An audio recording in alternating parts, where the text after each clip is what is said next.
The Epistle of Paul the Apostle to the Ephesians. Ephesians 1. Paul, an apostle of Jesus Christ, by the will of God, to the saints which are at Ephesus, and to the faithful in Christ Jesus. Grace be to you and peace from God our Father and from the Lord Jesus Christ.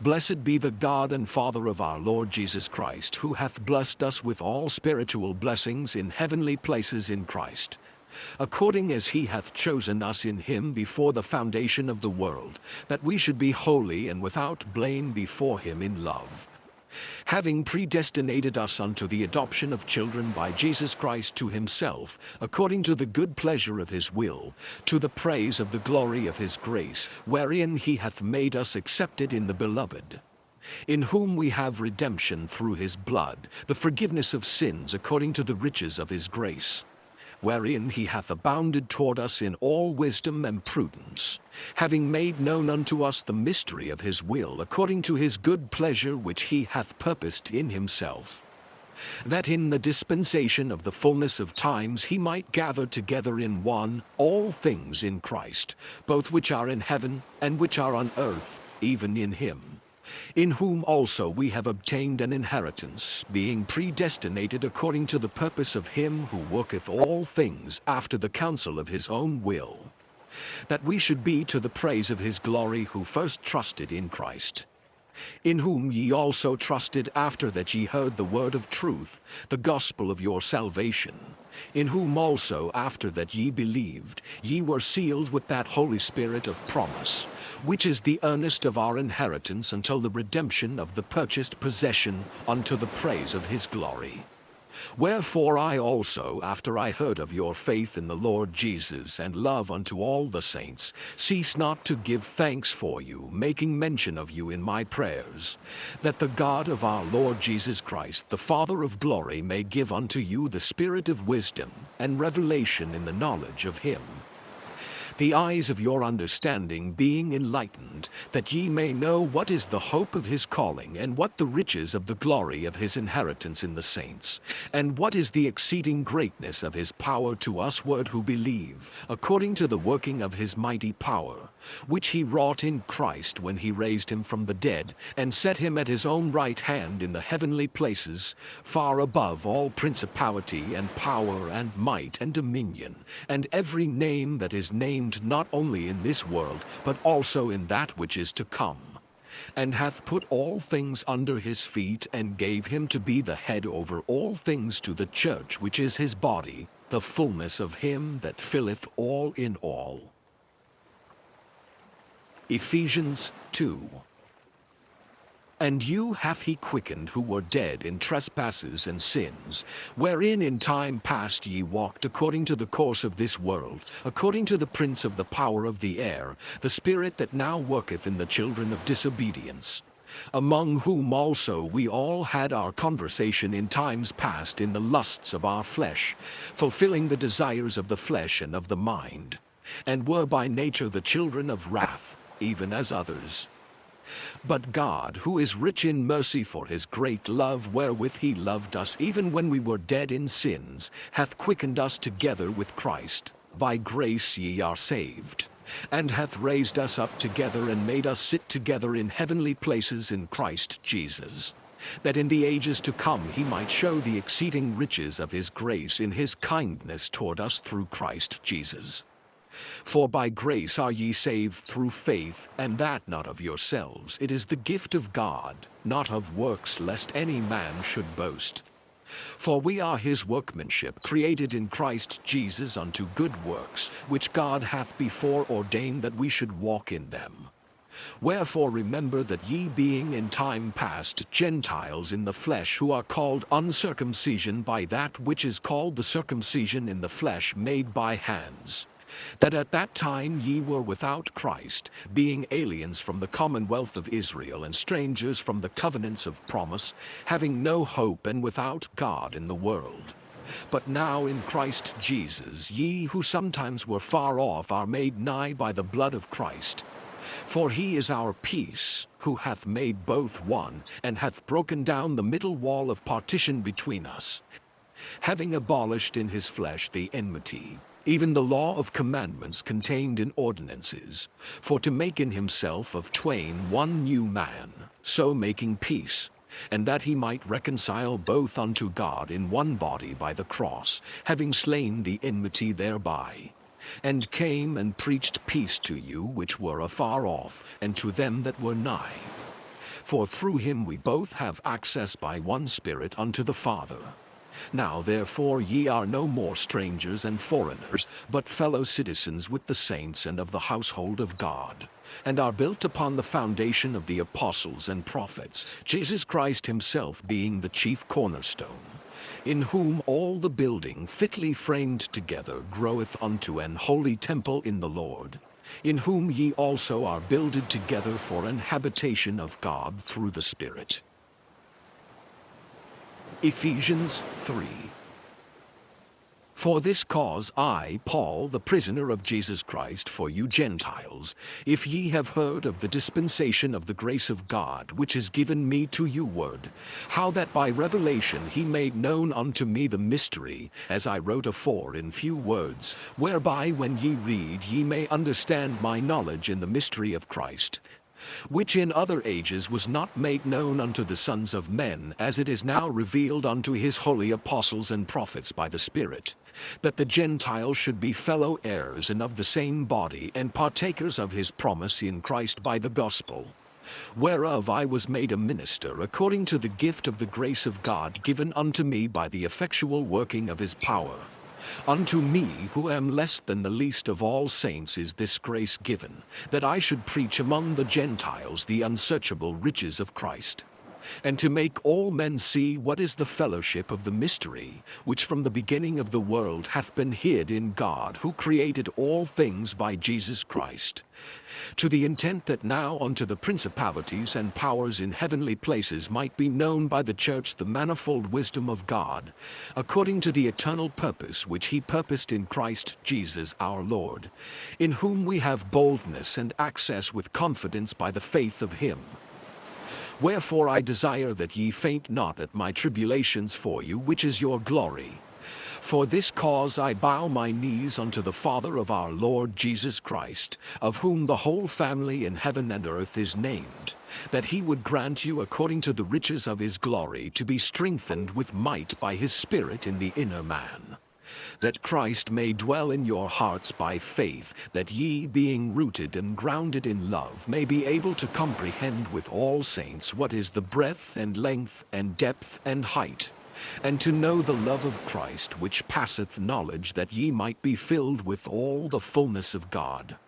Now unto him that is able to do exceeding abundantly above all that we ask or think, according to the power that worketh in us, unto him be glory in the church by Christ Jesus throughout all ages, world without end. Amen. Ephesians 4. I therefore, the prisoner of the Lord, beseech you that ye walk worthy of the vocation wherewith ye are called, with all lowliness and meekness, with long-suffering, forbearing one another in love, endeavoring to keep the unity of the Spirit in the bond of peace.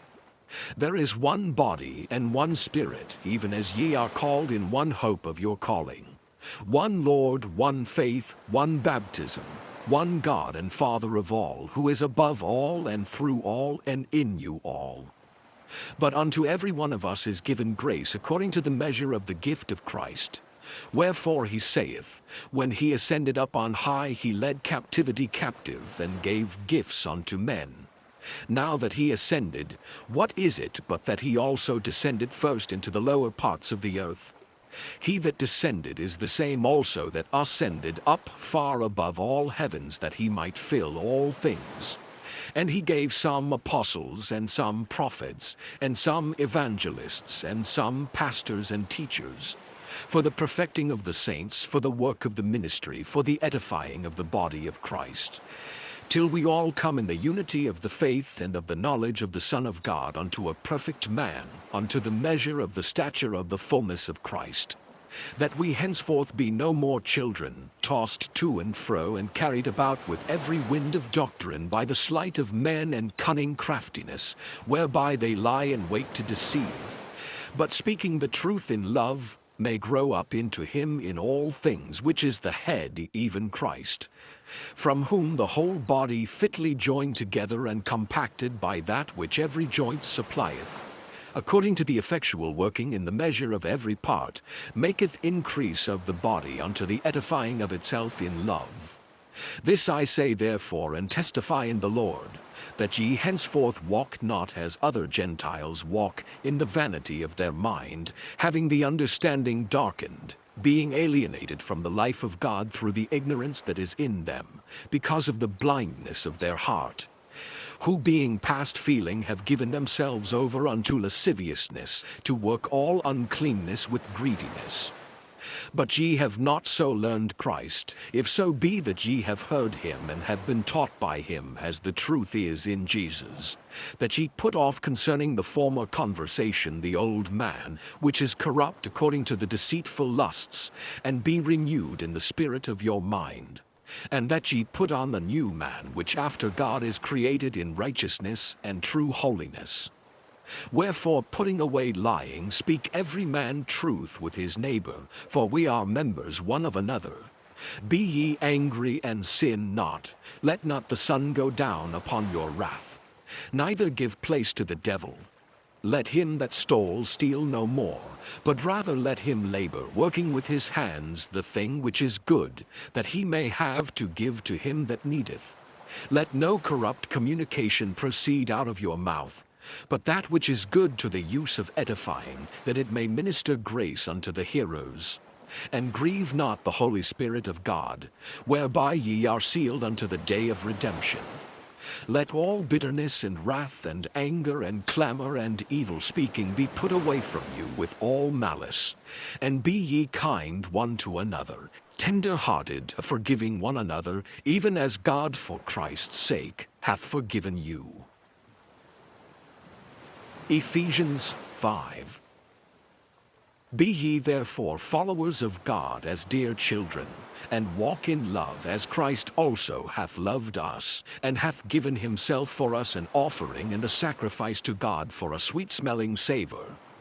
But fornication and all uncleanness or covetousness, let it not be once named among you, as becometh saints, neither filthiness, nor foolish talking, nor jesting, which are not convenient, but rather giving of thanks. For this ye know, that no whoremonger, nor unclean person, nor covetous man, who is an idolater, hath any inheritance in the kingdom of Christ and of God. Let no man deceive you with vain words, for because of these things cometh the wrath of God upon the children of disobedience. Be not ye therefore partakers with them. For ye were sometimes darkness, but now are ye light in the Lord. Walk as children of light. For the fruit of the Spirit is in all goodness and righteousness and truth, proving what is acceptable unto the Lord. And have no fellowship with the unfruitful works of darkness, but rather reprove them. For it is a shame even to speak of those things which are done of them in secret. But all things that are reproved are made manifest by the light, for whatsoever doth make manifest is light. Wherefore he saith, Awake thou that sleepest, and arise from the dead, and Christ shall give thee light. See then that ye walk circumspectly, not as fools, but as wise, redeeming the time, because the days are evil. Wherefore be ye not unwise, but understanding what the will of the Lord is. And be not drunk with wine, wherein is excess, but be filled with the Spirit, speaking to yourselves in psalms and hymns and spiritual songs, singing and making melody in your heart to the Lord, giving thanks always for all things unto God and the Father in the name of our Lord Jesus Christ, submitting yourselves one to another in the fear of God. Wives, submit yourselves unto your own husbands as unto the Lord. For the husband is the head of the wife, even as Christ is the head of the church, and he is the Savior of the body. Therefore, as the church is subject unto Christ, so let the wives be to their own husbands in everything. Husbands, love your wives, even as Christ also loved the church and gave himself for it, that he might sanctify and cleanse it with the washing of water by the word, that he might present it to himself a glorious church, not having spot or wrinkle or any such thing, but that it should be holy and without blemish. So ought men to love their wives as their own bodies. He that loveth his wife loveth himself. For no man ever yet hated his own flesh, but nourisheth and cherisheth it, even as the Lord the church. For we are members of his body, of his flesh, and of his bones. For this cause shall a man leave his father and mother, and shall be joined unto his wife, and they two shall be one flesh. This is a great mystery, but I speak concerning Christ and the church. Nevertheless, let every one of you in particular so love his wife even as himself, and the wife see that she reverence her husband. Ephesians 6. Children, obey your parents in the Lord, for this is right. Honor thy father and mother, which is the first commandment with promise, that it may be well with thee, and thou mayest live long on the earth. And ye fathers, provoke not your children to wrath, but bring them up in the nurture and admonition of the Lord. Servants, be obedient to them that are your masters according to the flesh, with fear and trembling, in singleness of your heart as unto Christ, not with eye service as men pleasers, but as the servants of Christ, doing the will of God from the heart, with good will doing service as to the Lord and not to men, knowing that whatsoever good thing any man doeth, the same shall he receive of the Lord, whether he be bond or free. And ye masters, do the same things unto them, forbearing, threatening, knowing that your master also is in heaven, neither is there respect of persons with him. Finally, my brethren, be strong in the Lord and in the power of his might. Put on the whole armor of God, that ye may be able to stand against the wiles of the devil. For we wrestle not against flesh and blood, but against principalities, against powers, against the rulers of the darkness of this world, against spiritual wickedness in high places. Wherefore take unto you the whole armor of God, that ye may be able to withstand in the evil day, and having done all, to stand. Stand therefore, having your loins girt about with truth, and having on the breastplate of righteousness, and your feet shod with the preparation of the gospel of peace. Above all, taking the shield of faith, wherewith ye shall be able to quench all the fiery darts of the wicked. And take the helmet of salvation and the sword of the Spirit, which is the word of God. Praying always with all prayer and supplication in the Spirit, and watching thereunto with all perseverance and supplication for all saints. And for me that utterance may be given unto me, that I may open my mouth boldly, to make known the mystery of the gospel, for which I am an ambassador in bonds, that therein I may speak boldly as I ought to speak. But that ye also may know my affairs and how I do, Tychicus, a beloved brother and faithful minister in the Lord, shall make known to you all things, whom I have sent unto you for the same purpose, that ye might know our affairs, and that he might comfort your hearts. Peace be to the brethren, and love with faith from God the Father and the Lord Jesus Christ. Grace be with all them that love our Lord Jesus Christ in sincerity. Amen. This letter is concluded.